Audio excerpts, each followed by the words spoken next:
Mental Health Monday. Another episode of Mental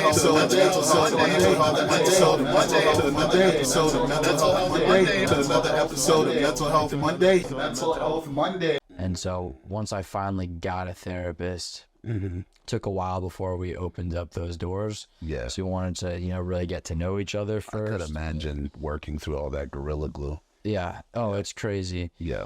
And I'm still bad at it. He'll be like, this is a trauma reaction. And I'll be like, no, it's not. And I'll be like, you're out of your mind. Like, this is people being awful. Like, this isn't trauma. This is the evil of the world. But like, you've grown with that. And, and technically, the trauma response is what protected you.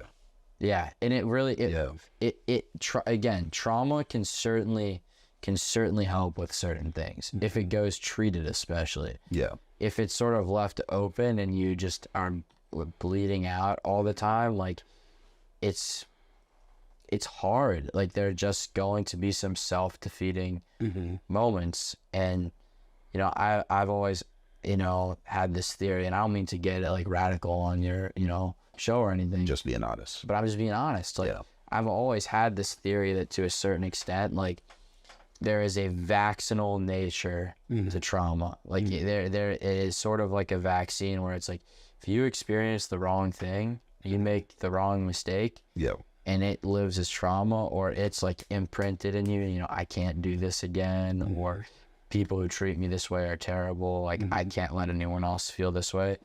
Then you're, for the most part, going to, or not for the most part, it is ingrained in your nature to be against that. Now, there's certainly all sorts of complexes that come from that, because no trauma is the same. And certainly something I struggle with is like, people who get abused, then they like, there's the Stockholm syndrome, sympathize with their abuser. And it's rare, but it's even, there are like subsections of Stockholm syndrome too, where like, maybe people don't sympathize with their abusers, but they're trying to like get back at them or like get even.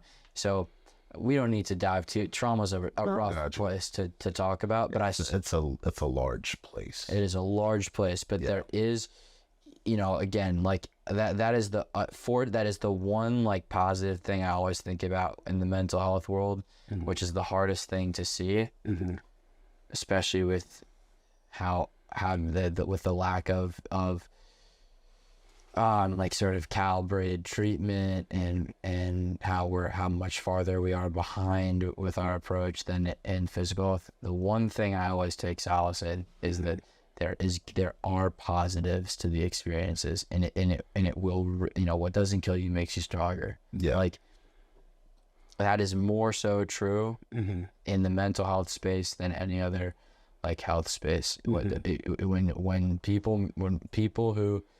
people who like really have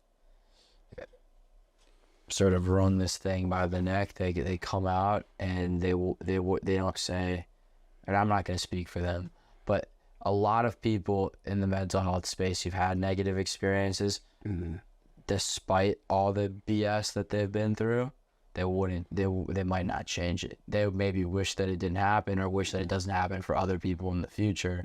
But for them, it's a part of who they are. It's a part of who they are. And that's exactly what you were saying, I think, the beginning of of our conversation. And I don't remember whether we got it on tape or whether it was in prep. No, we didn't get that on tape. Unfortunately. No, it's fine though. You want to repeat what you were saying though, about kind of seeing people for who they are versus how other people want to? Well, so the thing is, when it comes to just perspectives, right? And we're probably gonna redo that at the end of our sit down. But when it comes to folks who are trying to help others, especially people that they love, there's this mindset that I just want us to get back to normal.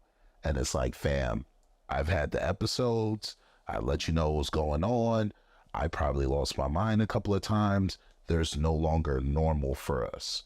So what we're trying to work back to is, this is who I am, and I'd like you to move to the beat or to the place that you can accept me for who I am, instead of trying to change me back into who I was. Right.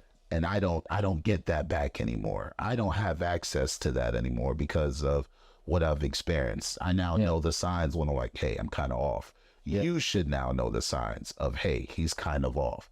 And if you're choosing not to see that, if you're choosing not to be a part of my reality, I may either need to change my environment to have people around me who respect that and understand I don't have a choice in this matter when it happens. And I think that's something that's unfortunate, that people think mental health is a choice, and it's not. No. Mental health is, I'm adapting to what I'm going through, and this is what's happening to me. And now that this is happening to me, how do we manage this as a team and a community together? When I look at the landscape of mental health, unfortunately, especially on social media, I think we get into, I call it toilet bowl culture. That's when we start to repeat the same thing and we all have the same approach. And like, all right, as much as we're educating the people around us, there still has to either be steps, and not everything needs to be a solution, but certain things do need to have a purpose outside of just, I educated everyone. Okay, cool. Now that you've educated them, are you teaching them what the next steps would be, or are you showing them the person that they should now transfer to learn more about what the next steps would be towards either a solution or a better understanding of what's going on? Or are you practicing sounding smart without actually taking care of your community? So you're taking care of yourself. We could talk about that for a while. I probably showed you a little bit of my mental illness in the process.